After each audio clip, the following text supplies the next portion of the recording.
يلا نبدأ. انا هبدأ معاكم بإبرة رقم 3.5 وهشتغل بخيط مكرمية قطن سمكه 2 مللي. طبعا تقدري تشتغلي بأي نوع خيط متوفر عندك. هنبدأ في عمل الغرزة وهنحتاج نشتغل عدد من السلاسل من مضاعفات رقم 3 زائد 2 وهنشتغل بالشكل ده. هنعمل الأول عقدة بداية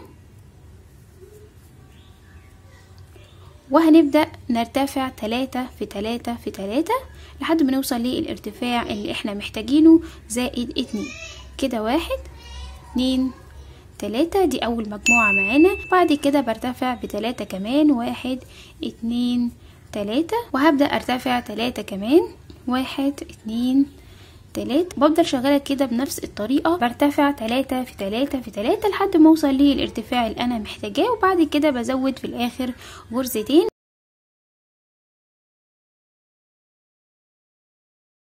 كده انا اشتغلت 36 غرزة سلسلة من مضاعفات رقم 3. الخطوة اللي بعد كده هرتفع سلسلتين 1 2. بعد كده هبدأ اشتغل في الغرزة اللي بعديها غرزة حشو، وهشتغل في الغرزة اللي بعديها غرزة حشو، واللي بعديها غرزة حشو، وهشتغل بالشكل ده لحد ما اوصل لنهاية السلسلة. طبعا تقدري تشتغلي في ظهر السلسلة زي ما تحبي، بتقلبي السلسلة كده وبتبدأي تشتغلي في ظهر السلسلة غرز حشو. الطريقة اللي تحبيها اشتغلي بيها، مفيش اي مشكلة، النتيجة واحدة. تمام. كمل انا كده غرز من الحشو لحد ما اوصل لنهاية السلسلة. كده انا كملت السلاسل واشتغلت فوقيها غرز حشو. الخطوة اللي بعد كده هرتفع سلسلتين 1 2 وهلف الشغل. بعد كده هبدأ ادخل في اول غرزة حشو وهشتغل غرزة حشو. بعد كده هلف الخيط على الابرة وهنزل في نفس المكان وهشتغل نص عمود. هلف الخيط على الابرة وهنزل في نفس المكان واشتغل غرزة عمود بالشكل ده كده. بعد كده هتخطى غرزتين 1 2 وهشتغل في التالتة غرزة حشو. هلف الخيط على الابرة وهنزل في نفس المكان وهشتغل نص عمود. هلف الخيط على الابرة وهنزل في نفس المكان وهشتغل غرزة عمود. بعد كده هتخطى غرزتين وهشتغل في التالتة غرزة حشو. هلف الخيط على الابرة وهنزل في نفس المكان وهشتغل نص عمود.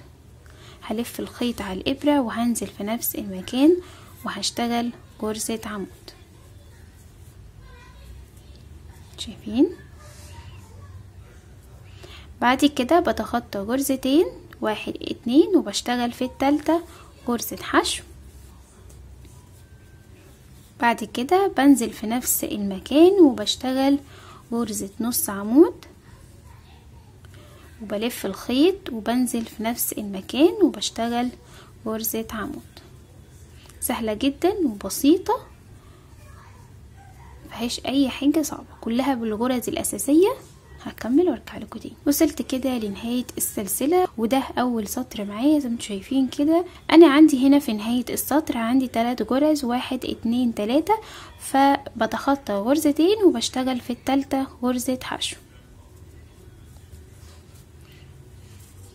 هشتغل غرزة حشو واحدة بس، مش هكمل بقية الغرز، اكتفي بغرزة حشو واحدة بس. تمام. فانت لازم تنتهي ب3 غرز في الاخر وهتشتغلي في اخر غرزة حشو واحدة بس. هرتفع بعد كده بسلسلتين كده 1 2 وهلف الشغل وهبدأ اشتغل في اول غرزة حشو وهشتغل فوقيها غرزة حشو. هلف الخيط على الابرة وهنزل في نفس المكان وهشتغل غرزة نص عمود. هلف الخيط على الابرة وهنزل في نفس المكان وهشتغل غرزة عمود بالشكل ده كده. بعد كده هتخطى غرزتين 1 2 وهشتغل في التالتة غرزة حشو. هلف الخيط على الابرة وهنزل في نفس المكان وهشتغل غرزة نص عمود. هلف الخيط على الابرة وهنزل في نفس المكان وهشتغل غرزة عمود. شايفين؟ بعد كده هتخطى غرزتين، 1 2، وهشتغل في التالتة غرزة حشو،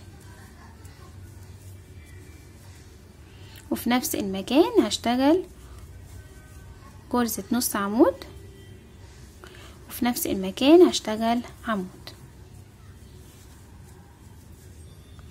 هتخطى غرزتين، 1 2، وبشتغل في التالتة غرزة حشو، وفي نفس المكان نص عمود، وفي نفس المكان بشتغل غرزة عمود وبكمل.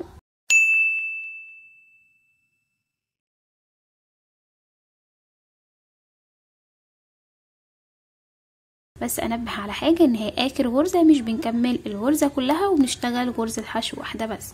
هكمل كده لحد ما اوصل للطول المناسب وارجع لكم تاني شوف هنعمل ايه. ورجعت لكم تاني، انا كده ارتفعت بالادوار وارتفعت 28 دور. الخطوه اللي بعد كده هنبدا نقيس القطع، عشان لو اشتغلتوا بخيط مختلف تقدروا توصلوا لطول والعرض البوك. فهنبدا نقيس كده عرض البوك 21 سنتي، وهنقيس الطول 24 سنتي. الخطوة اللي بعد كده هنبدأ نلف القطعة بغرز من الحشو. فهنبدأ نشتغل، احنا مش هنرتفع سلسلة ولا اي حاجة، هنبدأ نشتغل في نفس المكان غرزة حشو واحدة. هبدأ اشتغل هنا في الجناب غرز حشو، كل سطر يقابلني هشتغل قصاده غرزة حشو.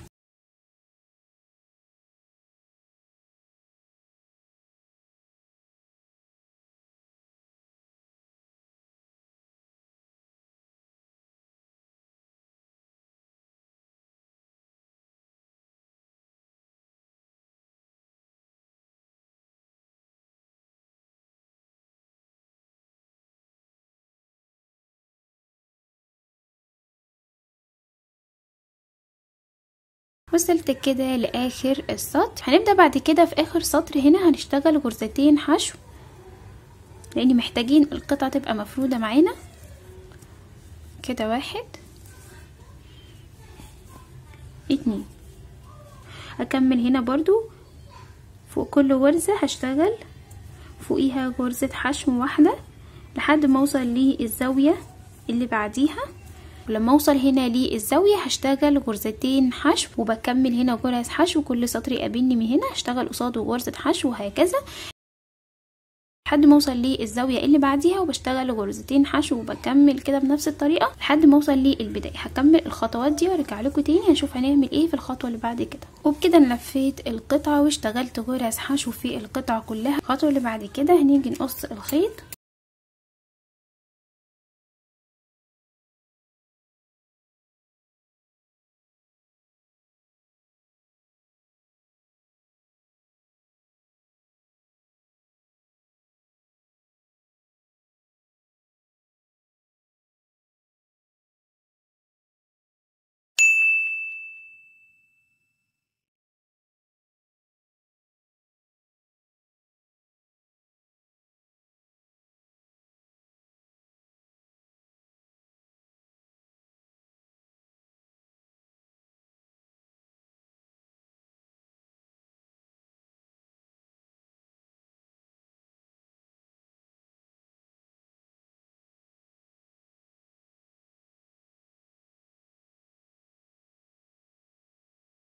الخطوه اللي بعد كده هنبدا نشتغل جيب للبوك في نفس الغرزه. اشتغلت القطعه بالفعل وهقيسها لكم دلوقتي. انا محتاجه حجم القطعه بالحجم ده كده.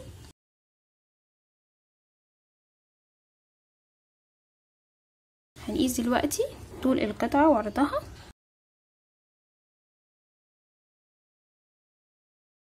عرضها 18 سنتي،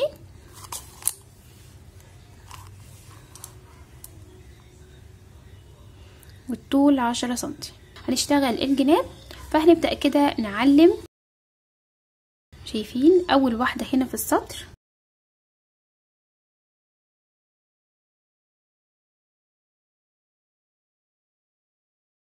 وهنبدأ نعلم برضو اول غرزة من هنا.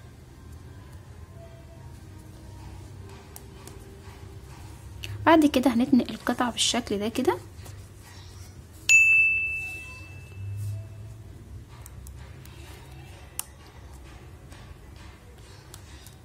هنتنيها بالنص وهنعلم الجرزة الاخيرة دي كده. يمكن معلمهاش، لكن لو انتي مبتدئة علميها عشان تاخدي بالك من الجرز.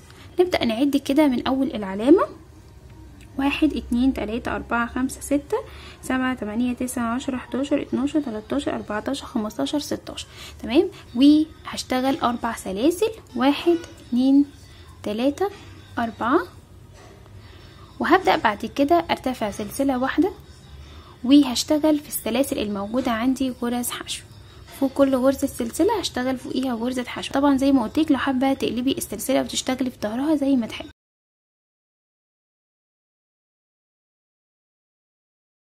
هرتفع سلسلة واحدة وهلف الشغل، وهبدأ اشتغل فوق كل غرزة حشو غرزة حشو.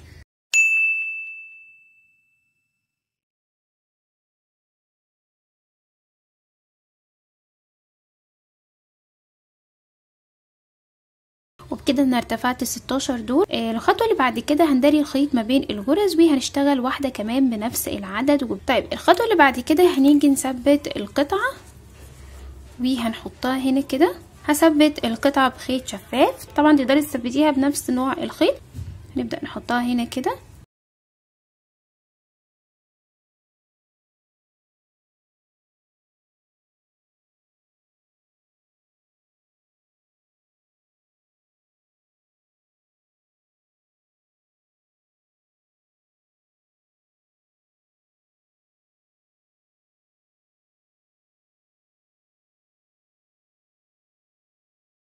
تمام زي ما انتم شايفين كده بالشكل ده. نبدأ بقى خلاص نفك النص ده كده عشان نعرف نثبت، وهنفرد القطع بالشكل ده.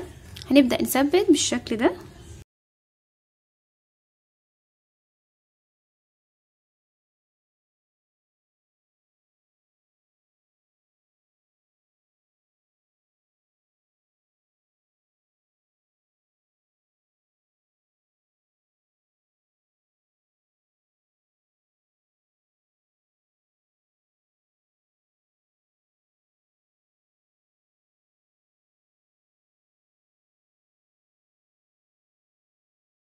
كده انا ثبت الجيب. الخطوه اللي بعد كده هنيجي نثبت الجناب.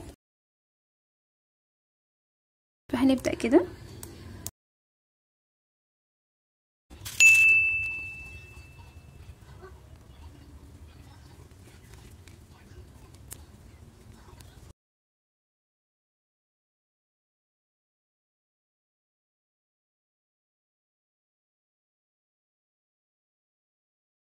بصوا انا عايزه البوك من تحت كده يبقى جاي بدوران مش مربع، فهظبطه على ده الاساس. تمام. وادخله جوه كده.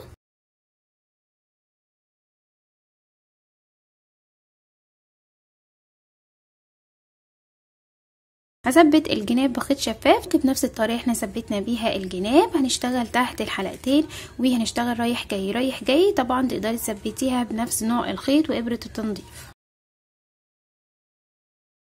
الخطوه اللي بعد كده هنيجي نركب السوسته، ودي اخر خطوه معانا. فهنبدأ كده نجيب السوسته ونجهزها.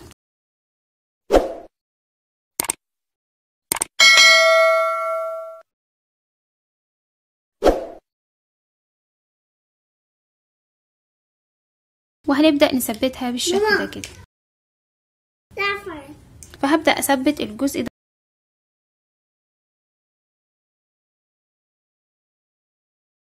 بعد ما ثبتنا السوسته في الزاويه بالشكل ده واتثبتت كويس جدا، هنبدأ نظبط السوسته في الجنب الاولاني وهنبدأ نخيطه عادي خالص.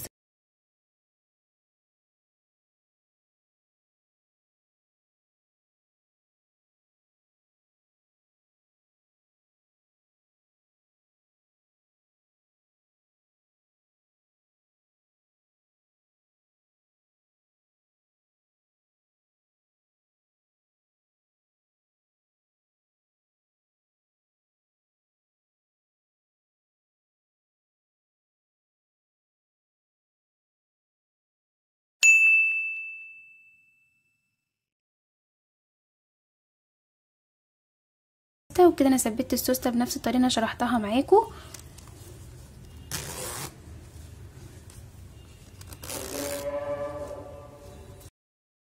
انا هركب سوسته هنا كمان، لو انت مش حابه تركبي سوسته كمان مفيش مشكله، البوك برضه هيبقى شكله حلو وجميل، وكمان هنحط له لوجو هيبرز جماله اكتر.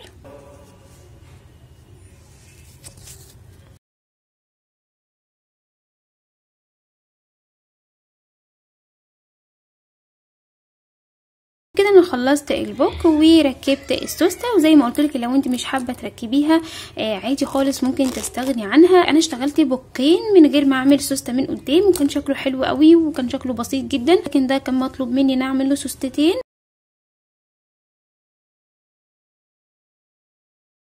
لو انت مش حابه تشيلي البوك في ايدك فانت ممكن تعملي البوك كروس بحلقتين سهله الفتح عادي خالص وسلسله زي ما شايفين جرام. انا حبيت انقل لكم الفكره دي عشان تقدروا توظفوا البوك بالطريقه اللي انتوا عايزينها واللي انتوا حابينها. كده انا انتهيت من الفيديو، اتمنى يكون الفيديو عجبكم والشرح كان سهل وبسيط عليكم، كمان الغرزه عجبتكم. ما تنسوش بقى تعملوا لايك وشير للفيديو، اشتركوا في القناه لو انتوا لسه ما اشتركتوش، وتفعلوا الجرس واختاروا الكل عشان يوصل لكم مني كل جديد وكل فيديو بنزله. في اي سؤال او استفسار ممكن تقولوا تحت في الكومنت وانا هرد عليكم ان شاء الله على طول، او على جروب ميكس كروشيه تعليم فن الكروشيه. وبس كده، السلام عليكم ورحمه الله وبركاته.